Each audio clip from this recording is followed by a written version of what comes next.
బంగ్లాదేశ్తో జరిగిన రెండో టెస్టులో టీమిండియా ఆల్రౌండ్ ప్రదర్శన కనబర్చింది. డ్రా అవుతుందనుకున్న మ్యాచ్లో ఇటు బ్యాటింగ్, అటు బౌలింగ్లో అదరగొట్టి సంచలన విజయం సాధించింది.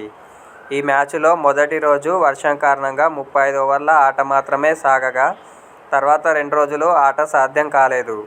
107 ఫర్ 3తో నాలుగో రోజు ఆటను ప్రారంభించిన బంగ్లాదేశ్ను 233 పరుగులకు ఆలౌట్ చేసిన భారత్ అనంతరం బ్యాటింగ్లో విధ్వంసం సృష్టించింది.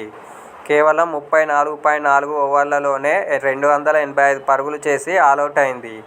మ్యాచ్ అనంతరం మాట్లాడిన రోహిత్ శర్మ ఇలా దూకుడుగా ఆడటం వెనుకున్న వ్యూహాన్ని వెల్లడించాడు. మ్యాచ్లో ఎలా ముందుకెళ్లాలనే దాని గురించి చాలా ఆలోచించాం. 2.5 రోజుల ఆటను కోల్పోయిన తర్వాత నాలుగో రోజు ఆట ప్రారంభమైంది. వీలైనంత త్వరగా బంగ్లాదేశ్ను ఆలౌట్ చేసి తర్వాత బ్యాటింగ్పై దృష్టి సారించాలనుకున్నాం. ప్రత్యర్థి జట్టు ఎన్ని పరుగులు చేస్తుందనే దానిపై ఇది ఆధారపడి ఉంటుంది.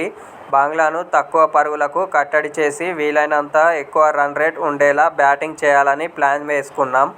పిచ్ పెద్దగా సహకరించకున్నా బౌలర్లు గొప్పగా రాణించారు.